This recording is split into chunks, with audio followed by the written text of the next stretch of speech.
Welcome to NTD Evening News. Our top story tonight, a major case before the nation's highest court. A packed Supreme Court today as President Trump attends oral arguments on birthright citizenship. Arlene Richards was there and has the latest.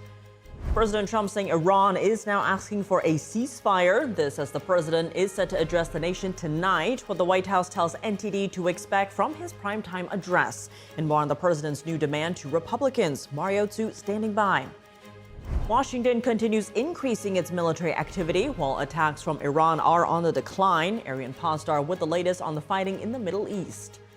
The first moon mission in more than half a century. Astronauts of the Artemis 2 mission are ready to launch from the Kennedy Space Center. We'll have a live look from NASA in just a moment.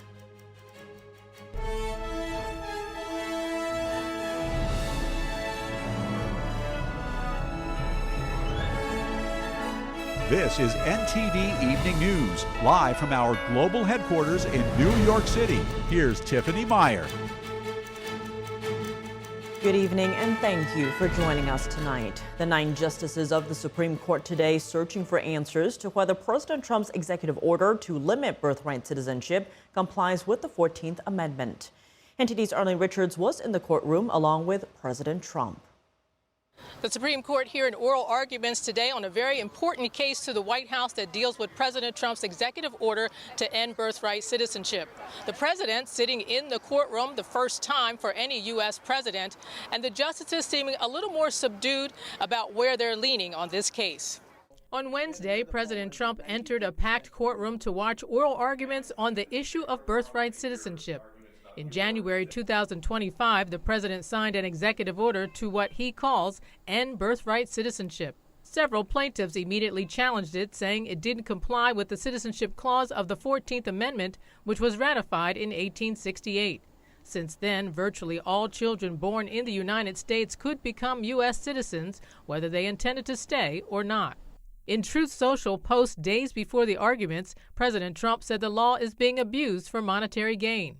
And he pointed out one of the main arguments in the case, that the phrase subject to the jurisdiction thereof was intended to apply to newly freed slaves who were seeking citizenship. The Solicitor General said a person is subject to the jurisdiction if he is domiciled there. If you look at the text of the clause, we believe it says, born in the United States, born or naturalized in the United States and subject to the jurisdiction thereof are citizens of the United States and the states of which they reside. So there's a constitutional guarantee that applies to both federal or national and state citizenship. And the key point we make there is that word reside, if you look at, for example, section 1473 of Justice Story's commentaries, was understood to mean domicile.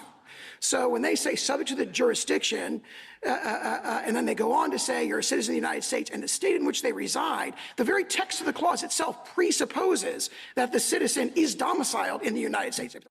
Based on that domicile argument, President Trump's executive order says children born to parents who are temporarily visiting or in the U.S. illegally cannot become citizens. Justices Neil Gorsuch and Amy Coney Barrett asked several questions about domicile and how it relates to citizenship. Justice Gorsuch focused on illegal immigrants. I'm just working within your argument for a moment. Today, you can point to laws against immigration that are much more restrictive than they were in 1860. We really didn't have laws like that we do today until maybe 1880.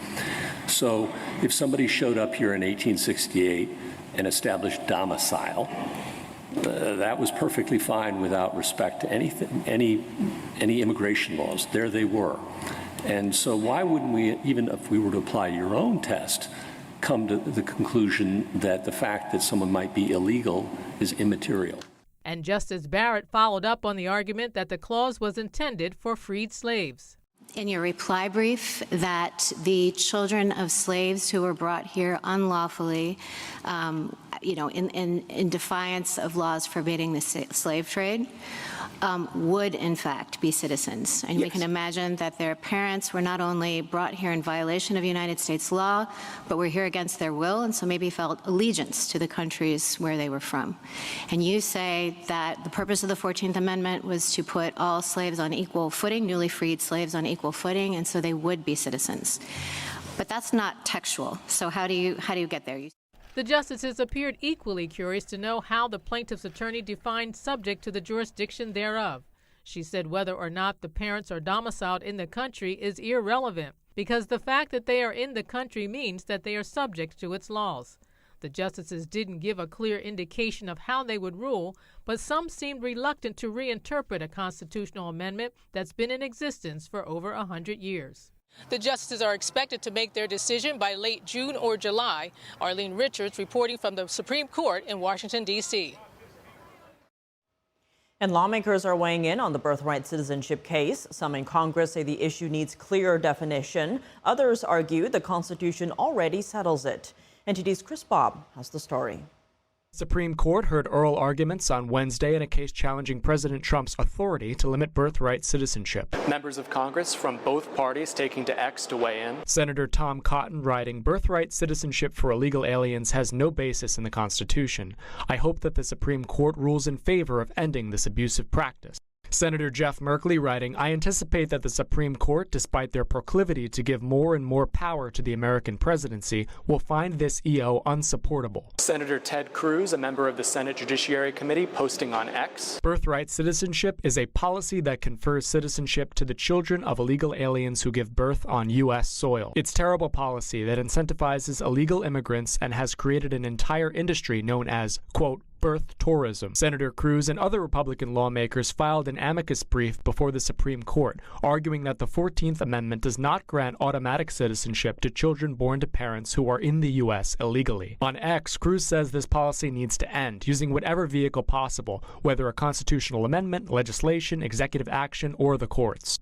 He has introduced legislation in the Senate to do exactly that, the Birthright Citizenship Act of 2025. Under the bill, a child born in the U.S. to illegal immigrants would not automatically become a citizen. A child born to tourists or temporary visa holders, such as students or workers, would also not receive automatic citizenship. We should expect a ruling by the end of the Supreme Court's term. Reporting from Washington, D.C., Chris Bobb, NTD News. How is birthright citizenship being taken advantage of now? And does the original intention of the 14th Amendment still matter? Legal analysis tonight on Capitol Report with Steve Lance at 7 p.m. Eastern Time. And what do everyday Americans think about the case? NTD's Sam Wong was right outside the Supreme Court to hear from the people.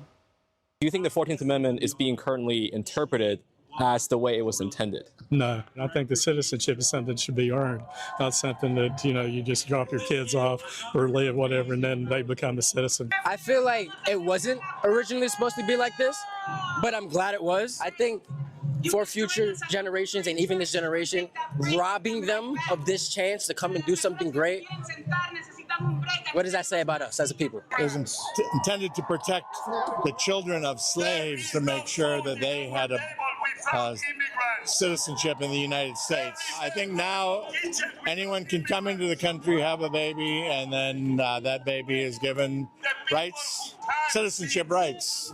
And that seems a little unfair. The text is very clear on the 14th Amendment, which is that if you're born in the United States, then you are a U.S. citizen with very limited exceptions. The 14th Amendment states the provision is that all persons born in the United States and subject to the jurisdiction thereof are citizens.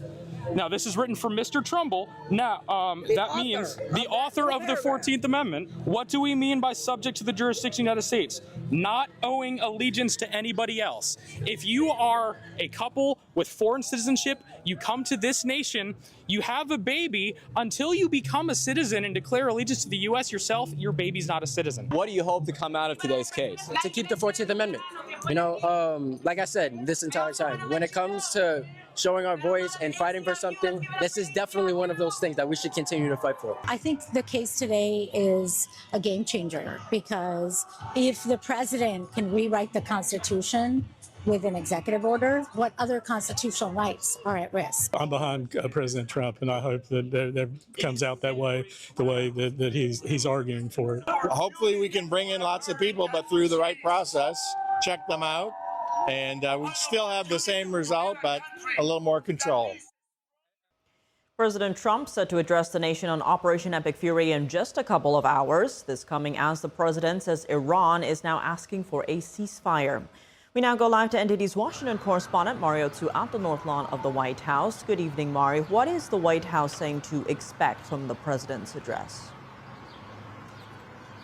Hey, Tiff, good evening. Yeah, that's right. The White House today gave NTD a preview of President Trump's primetime address, saying that he'll be giving an update on Operation Epic Fury and that so far it's either met or exceeded its benchmark expectations at the beginning, which were to annihilate the Navy, destroy Iran's ballistic missile capabilities, to destabilize, ensure that their proxies can't destabilize the region, and guarantee that the regime can never obtain a nuclear weapon. And this is coming as the president says today that Iran's new regime leader, who he says is, quote, much less radicalized than his predecessor, is asking the U.S. for a ceasefire, which President Trump says that the U.S. will only consider once the Strait of Hormuz is open. Take a look.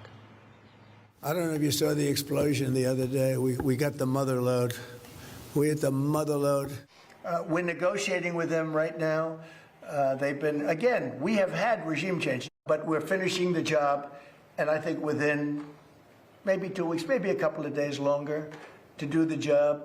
But we want to knock out every single thing there. This comes as President Trump tells The Telegraph he is strongly considering pulling the U.S. out of NATO, calling the alliance a paper tiger for failing to let the U.S. use their military bases and help secure the Hormuz Strait. NATO treated us very badly, and you have to remember it, because they'll be treating us badly again if we ever need them. Why do we have billions and billions of dollars, hundreds of billions of dollars, over the years, trillions of dollars, and all these American forces stationed in the region, if we can only use, in our time of need, we're not going to be allowed to use those bases. So I think there's no doubt, unfortunately, after this conflict is concluded, we are going to have to re-examine that relationship. And as gas prices increase, President Trump declares that successfully completing the objectives of Operation Epic Fury is more important for America's long-term national security than any temporary rise in fuel costs. We have $4, yeah, and we have a country that's not going to be throwing a nuclear weapon at us in 6 months. But Americans are feeling the effects in the interim. And they're also feeling a lot safer. What is the plan to bring them back down? All I have to do is leave Iran, and we'll be doing that very soon, and they'll become tumbling down. It's much more important that this be successfully completed than what the market does. In Central Command announcing today that since the beginning of the operation, the U.S. has taken out over 12,300 targets inside Iran, and over 13,000 combat flights have flown directly for Operation Epic Fury. Tiff. A lot to look out for in just a couple of hours. And Mari, turning to domestic issues now, President Trump announcing a new plan to fund the Department of Homeland Security and Customs and Border Patrol agents. What is the latest on that? Yeah, sure, Tiff. So President Trump today is endorsing funding ICE and CBP through a special budget reconciliation process that allows Republicans to fund these agencies without needing support from Democrats. And President Trump is asking that that bill be on his desk by June 1st. And House Speaker Mike Johnson is responding to the president's directive, saying that Republicans will fully fund DHS through two parallel tracks, one of them through regular appropriations and the other through the reconciliation process. Johnson also says that the plan will reopen the department, ensure that all federal workers are paid, and secure funding for ICE and border security for the next 3 years. And here's President Trump on Sunday.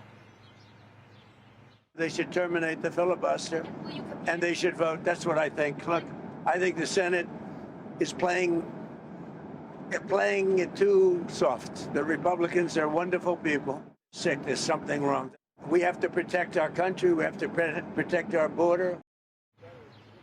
And Tiff, in a historic first today, President Trump became the first sitting president to attend oral arguments at the Supreme Court as justices there weighed his executive order to curb birthright citizenship. President Trump has long criticized birthright citizenship as a, quote, massive loophole never intended by the 14th Amendment. He's argued that it rewards illegal immigration at the expense of Americans, while the original clause was for freed slaves and not foreign nationals. Back to you.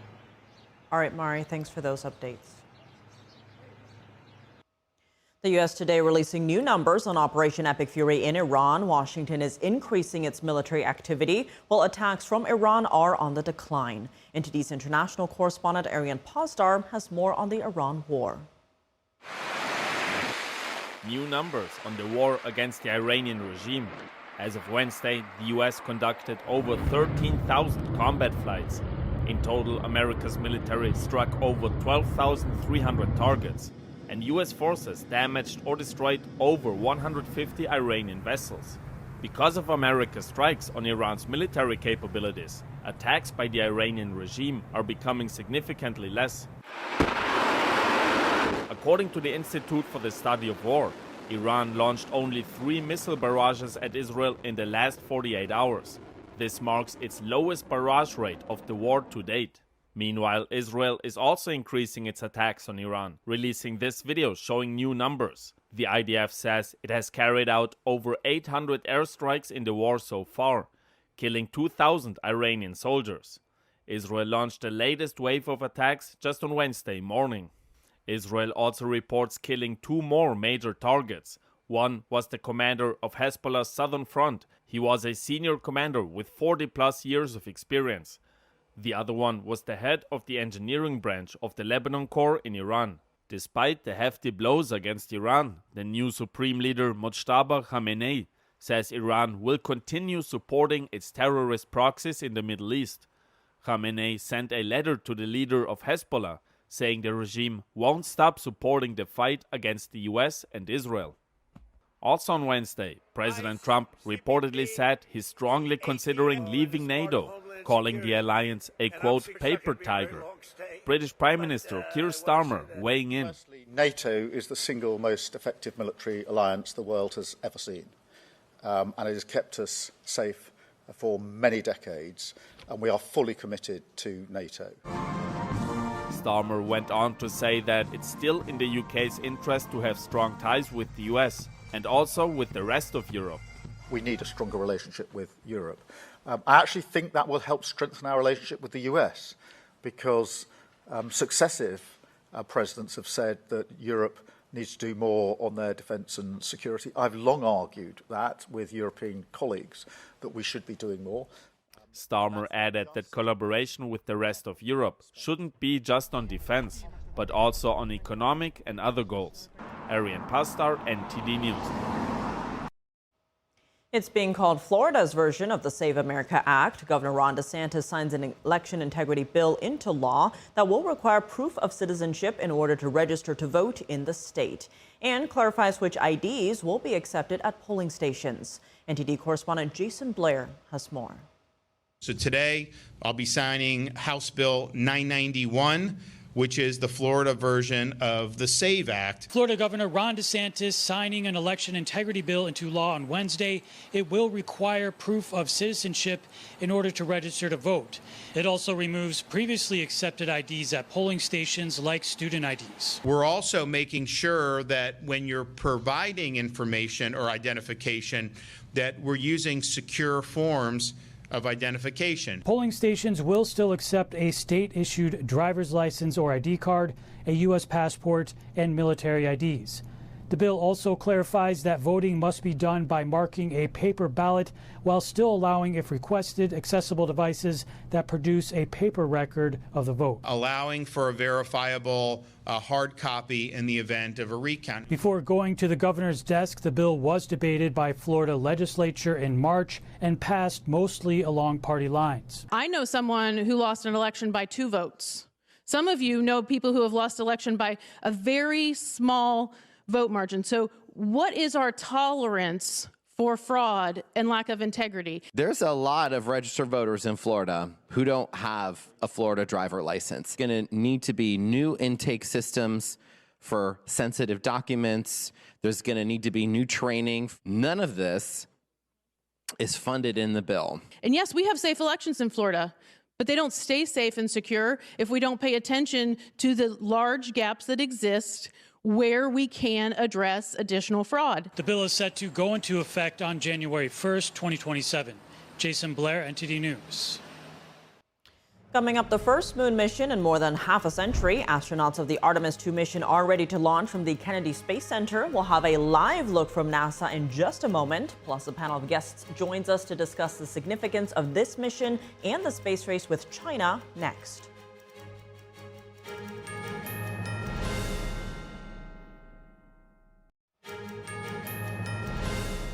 For the first time in more than 50 years, NASA is sending astronauts to the moon. The mission, named Artemis 2, is set to take a crew of 3 Americans and 1 Canadian farther into space than ever before, testing out a new spacecraft and circling the far side of the moon before returning to Earth. In mere minutes, the rocket will launch. And as we wait for the countdown, Michael Yoshida brings us more details on this historic launch. Heading back to the moon. We are really pumped to go do this for this entire team.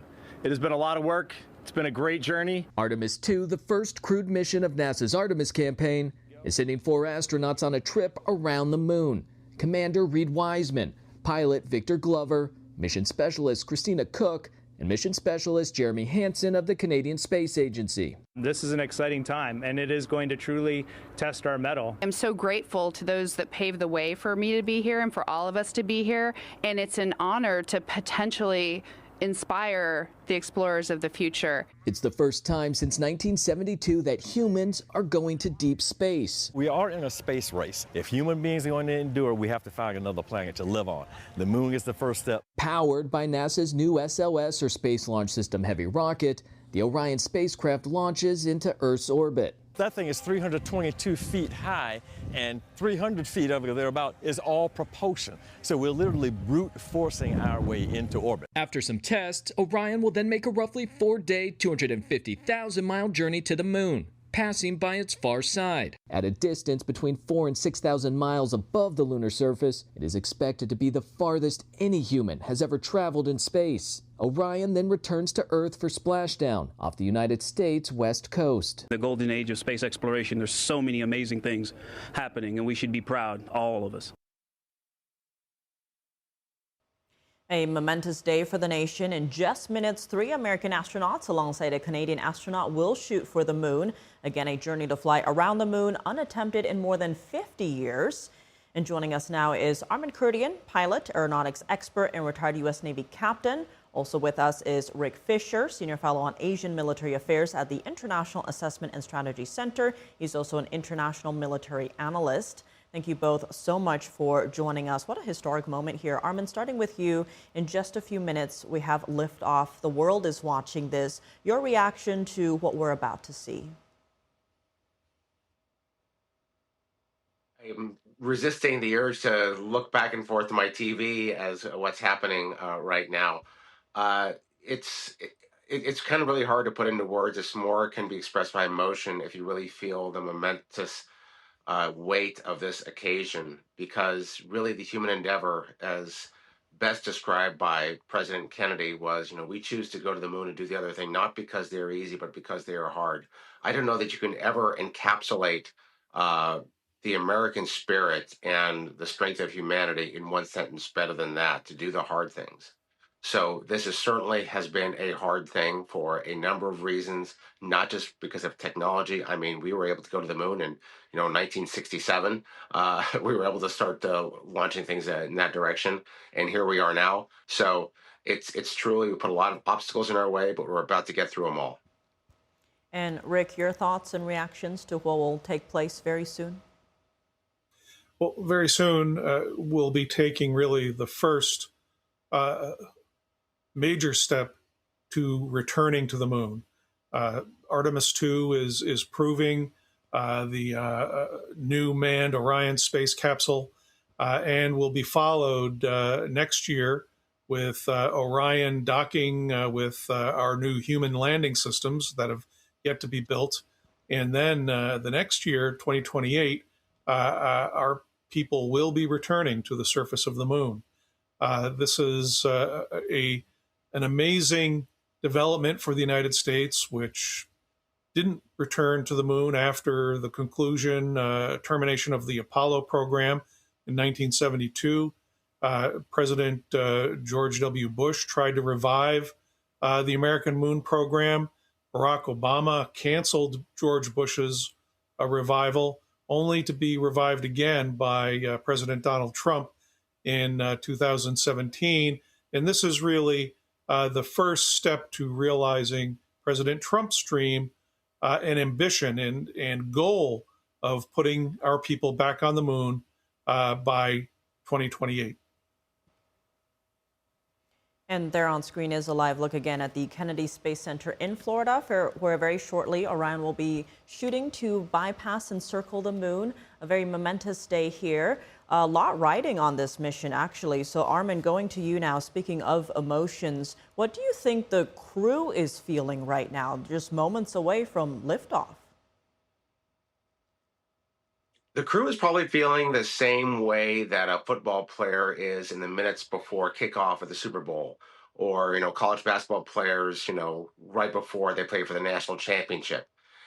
There's excitement, there's uncertainty, but the moment that it starts, and these guys are going to be exerting or they're going to be experiencing 3G sustained for several minutes.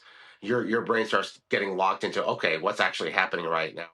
That initial nervousness and excitement is gone, and you are fully in the moment, performing and what you actually need to do.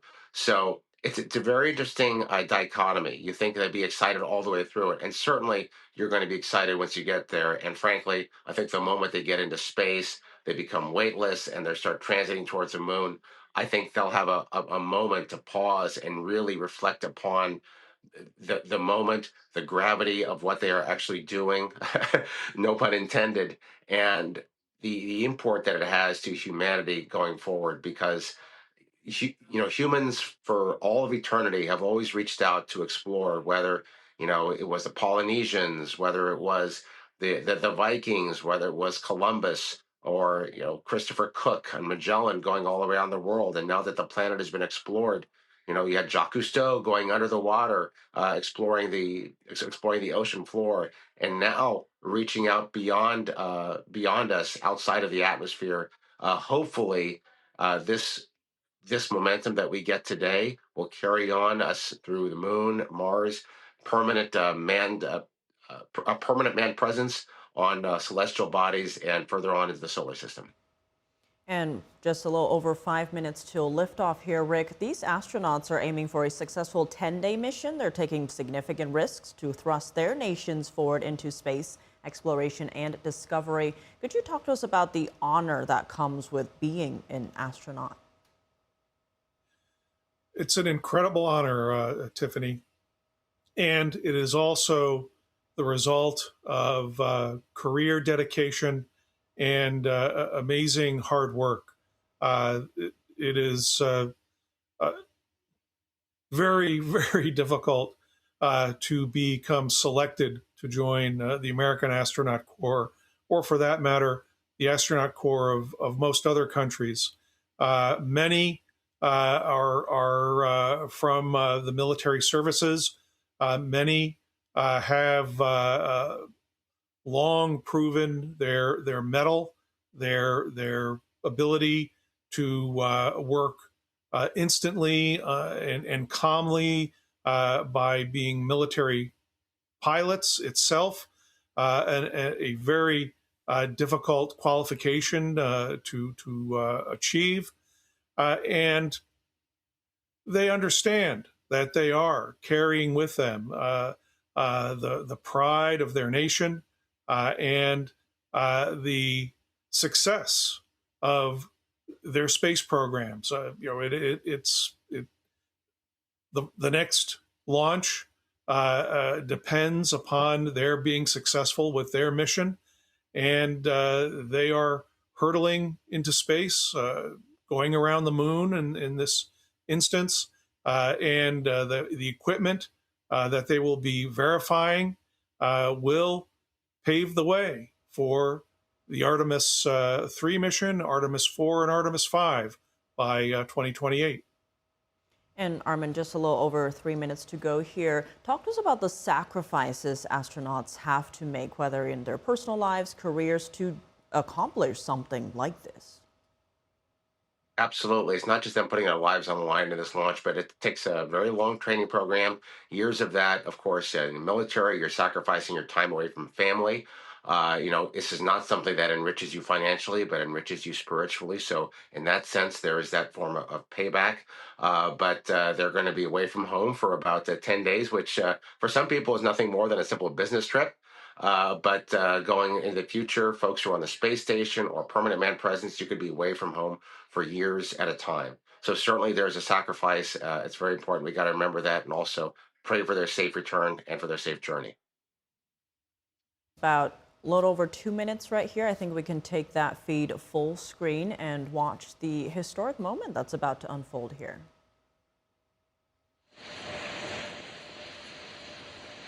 Now we're going to start moving the power from both the upper stage and the lower stage of the rocket to internal, taking ground power away and now going to battery power.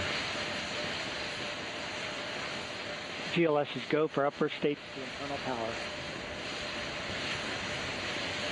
All right, power is removed from the rocket's upper stage, the ICPS, and it's been switched to battery. Same milestone for the lower core stage coming up at T-minus 1 minute and 30 seconds. Right now, the 4-person Artemis II crew is 248,000 miles away from the moon. And if all goes well, they will fly by it in 6 days. GLS is go for core stage to internal power. All right, there's the rocket's core stage, which houses 3 flight computers, is now on its own power. There's no more hold time because there's no more margin on these batteries. So we would have to recycle back to T-minus 10 to recharge if we had a hold.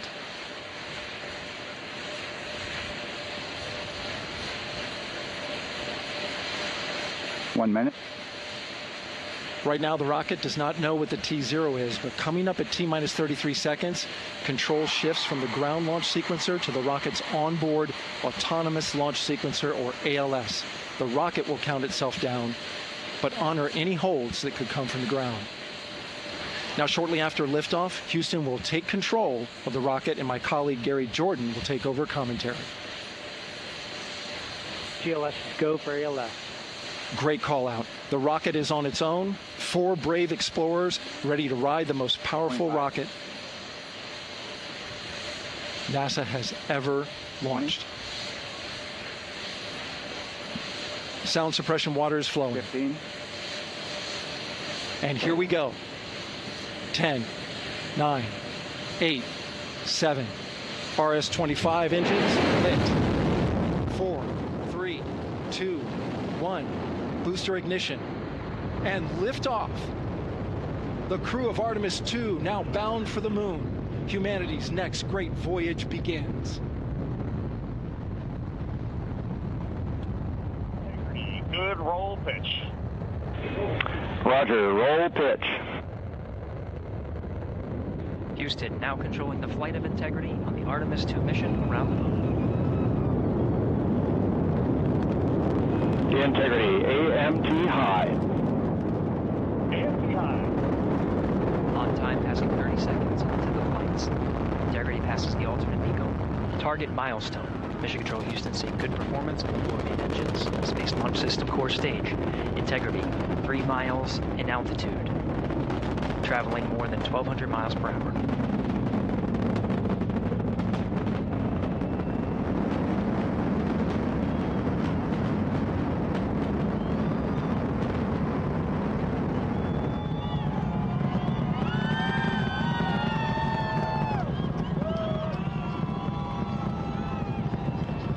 Mission elapsed time, passing 1 minute, approaching max Q. On, Ponce de Leon. Stan, we have you loud and clear on Ponce de Leon. Have you the same. Communication signal transfer confirmed as Integrity and its crew go supersonic. Approaching 90 seconds into the Artemis II mission.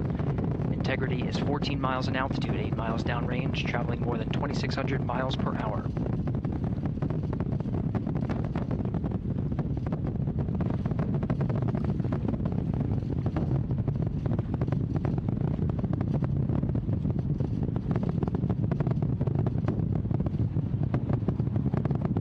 Minute 50 seconds of mission elapsed time, standing by for main engine throttle down to 85%, ahead of solid rocket booster separation expected at the 2-minute 9-second mark. We see throttle down.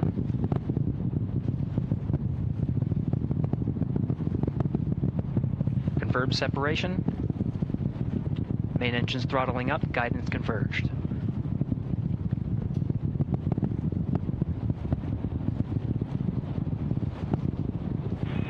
Integrity, guidance converged, performance nominal, upper stage RCS ready. Copy all, Stan. Integrity, SM priming complete.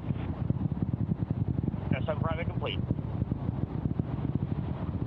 2 minutes 45 seconds of mission elapsed time into the Artemis II mission. Thrusters on Integrity and upper stage confirmed in a ready state ahead of service module fairing separation.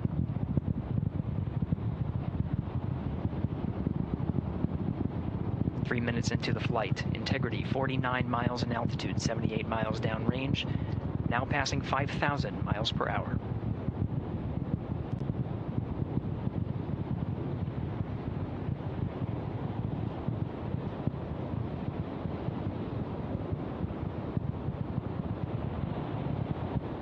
Standing by for launch abort system jettison. Houston Integrity, good last jettison, great view. Copy jettison, Team Eco 8+02. We see the same on board, Stan. And Houston has you loud and clear on TDRS at the Kármán line. Outstanding, Stan, we have you the same. 3 minutes 50 seconds into the flight of Artemis II, Wiseman, Glover, Cook, and Hansen cross the boundary to space with good comm checks. GPS signals acquired after last jettison now working on internal checks to verify accuracy. Flight Dynamics Officer analyzed the time of main engine cutoff, confirmed at 8 minutes 2 seconds, time of MECO.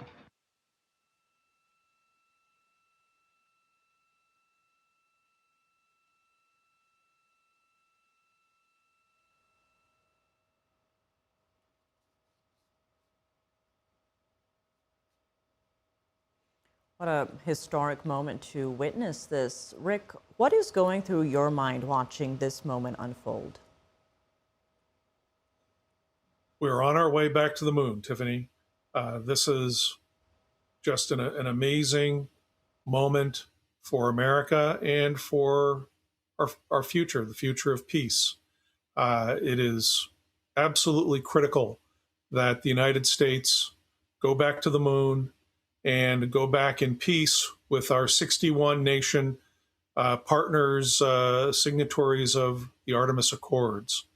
By going back to the moon, beginning our planned programs for exploration and building moon bases, we're setting an example, especially to China and Russia, for the peaceful exploitation of moon resources, the gathering of science, and also setting a waypoint on the way to Mars. Unfortunately, China views the moon and Mars system as necessary to dominate as it seeks to achieve dominance and hegemony on Earth. It views dominance in space as reinforcing future hegemony on Earth. The goal of the United States is to make sure that we never lose access to the moon, and for that matter, either to Mars. And by committing the United States once again to returning to the moon, returning there usefully, and setting up our waypoint to Mars, President Trump has to be credited with the insight and the determination to make sure that this aspect of security is not lost to Americans or to any other free country. And so much to unpack here, but Armin, what are your final thoughts watching this historic moment? If there's one thing that remains true that brings literature and reality together, is that science fiction evolves into science fact. We've seen this through Jules Verne, we've seen Ray Bradbury, we've seen this through Arthur C. Clarke and Isaac Asimov, to see their vision and what they've talked about and what they've written about in their stories about exploring the world, advanced computer systems and incredible technologies. We're seeing this happen before our eyes. Gene Roddenberry, Star Trek, the communicators, today's cell phone. Imagine that the computers and the systems on the Apollo 11 capsule wasn't, anywhere near that of, say, barely of an Apple IIe computer. And now today you're operating at many billions of floating point operations per second. You have liquid fueled rockets. You have advanced composite materials. You can 3D print things. Your ability to innovate can basically increase at a geometric rate as you're going forward. So I'm very excited about what this happens. This is momentum. You don't want to lose this momentum, and it requires vision. I think what President Obama did really kind of put us behind the eight ball. President Bush tried to get us started, and President Trump's restarting the Artemis program. I very much hope, I don't care if you're a Republican or you're a Democrat or independent, whatever you are in the White House, this is humanity's greatest endeavor, because at some point, humanity is going to have to start really reaching out beyond this planet. We always talk about, the planet's becoming overcrowded. There's not enough space for me to live on. Well, we keep pushing that date off to, but at some point we are going to have to start expanding out into the world, because that's what we do. That's who we are. And I think our future lies out in space. I'm very excited for what we can accomplish and seek out to colonize, planets. And, I'm a dreamer. I watch a lot of science fiction, I'll freely admit it, here on national television, and seeing the kind of stuff that I watched on TV as a kid and even today turning into reality is truly heartwarming.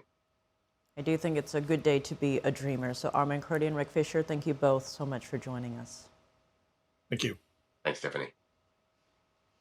The fight over birthright citizenship isn't just about today's politics. It goes back more than 150 years. The 14th Amendment was designed to settle who is an American after the Civil War. But now questions over its meaning and its impact are back in the spotlight. NTD's Washington correspondent Jack Bradley takes a closer look. To understand today's fight, you have to go back to the aftermath of the Civil War. In 1866, Congress passed the 14th Amendment, guaranteeing citizenship to everyone born in the U.S. The goal was to ensure that formerly enslaved people were recognized as American citizens. Now it reads that all persons born or naturalized in the U.S. and subject to the jurisdiction thereof are citizens of the U.S. and of the state wherein they reside. What's up for debate here is this phrase, subject to the jurisdiction thereof, where the Trump administration argues that this does not apply to illegal immigrants. Still, though, for more than a century, courts have largely interpreted this amendment broadly, granting citizenship to nearly anyone born on U.S. soil. On day one in office, President Trump signed an executive order that bans children born to illegal immigrants or temporary residents from automatically becoming citizens, saying the system is being abused. Everything having to do with birthright citizenship, it was at the end of the Civil War. The reason was it had to do with the babies of slaves and the protection of the babies of slaves. It didn't have to do with the protection of multi-millionaires and billionaires wanting to have their children get an American citizenship. According to Pew Research, about 260,000 children are born each year in the U.S. to parents who are illegal immigrants or not permanent residents. That's roughly 7% of all births. Now, most coming from neighboring countries like Mexico, Guatemala, and Honduras.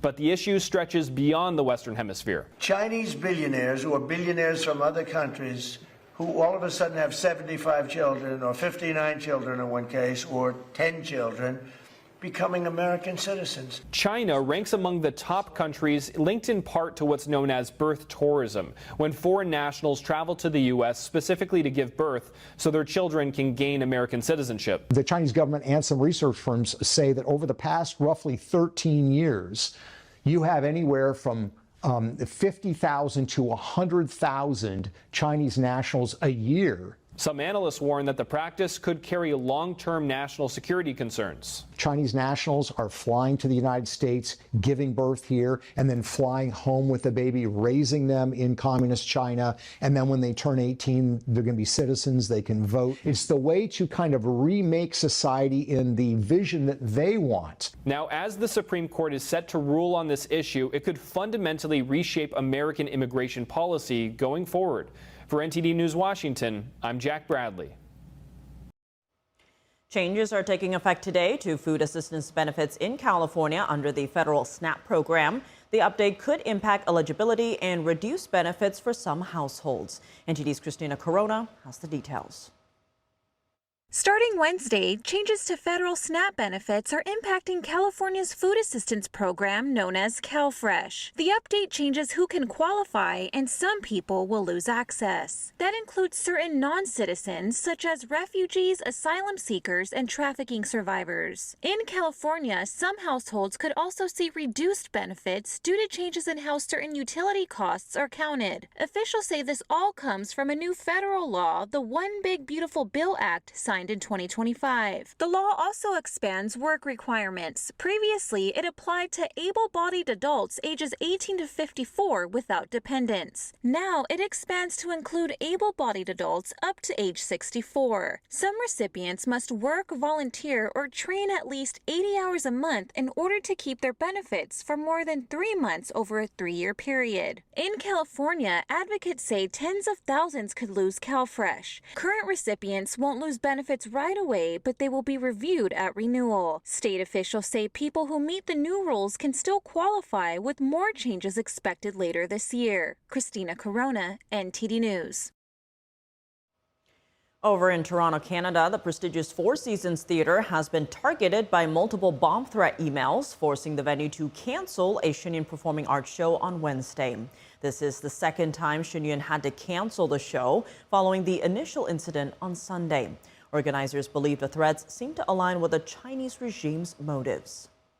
Shenyun's show on Sunday also was abruptly canceled about 30 minutes before it was set to begin. Canada's Member of Parliament Garnet Genius posted on X condemning the CCP's harassment of the company.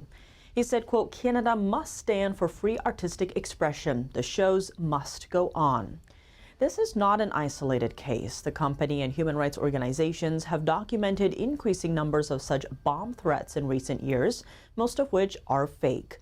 Last year, the Taiwanese government traced some of them back to China.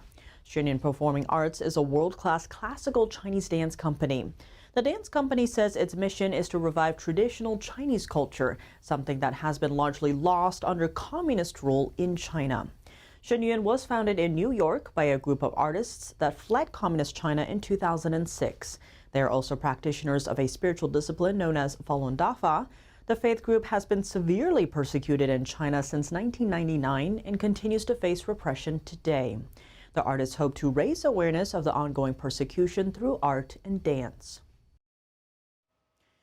Shenyun is performing now until May 10th in New York, New Jersey, Connecticut, and Pennsylvania. You can get Shenyun tickets at shenyun.com. To waive your ticketing fees, use the code VIP2026. NTD is a media sponsor of Shenyun.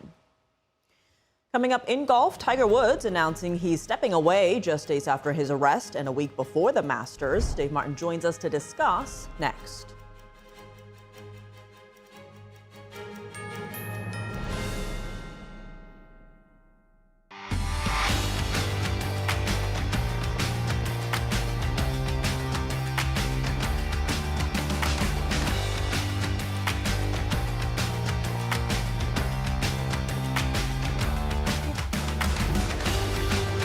Now for your sports news, we're joined by NTD's Dave Martin. Dave, we've got baseball news, but let's start in golf. Tiger Woods announcing he'll be stepping away to seek treatment just days after his arrest and a week before the Masters begins. Has there been a response from Masters officials? Yeah, Masters Chairman Fred Ridley actually released a very supportive statement saying, although Tiger will not be joining us next week in person, his presence will be felt here in Augusta. Now, Woods hadn't publicly committed to actually playing in the Masters, but it certainly seemed like he was, finally inching toward doing that. This after rupturing his Achilles last year and having that back surgery, missing all of last season. I mean, he finally played some competitive golf last week in that virtual TGL League. Now, that was his first real competitive golf since the Open Championship in July of 2024, more than a year and a half ago, and he clearly loves this event. He's won it 5 times.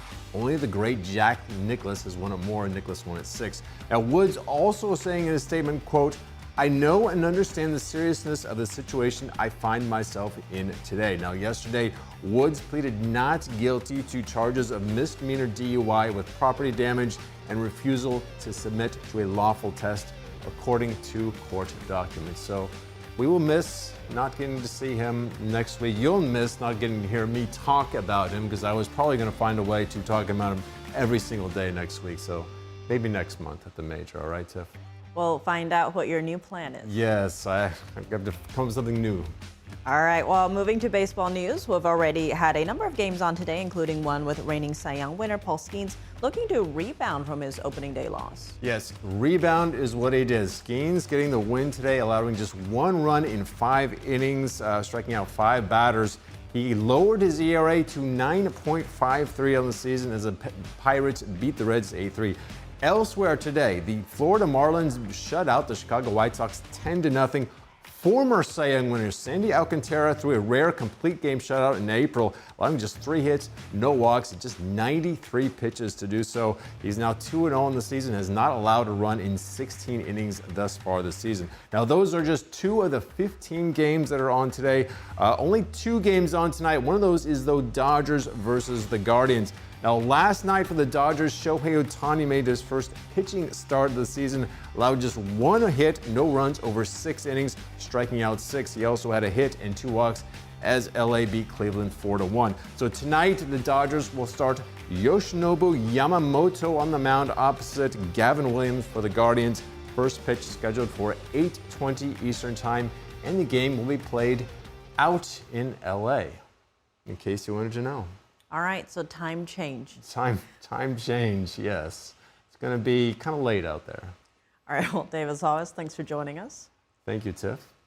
And that's all for today's news. For round-the-clock coverage, visit us at ntd.com/live or download our NTD app.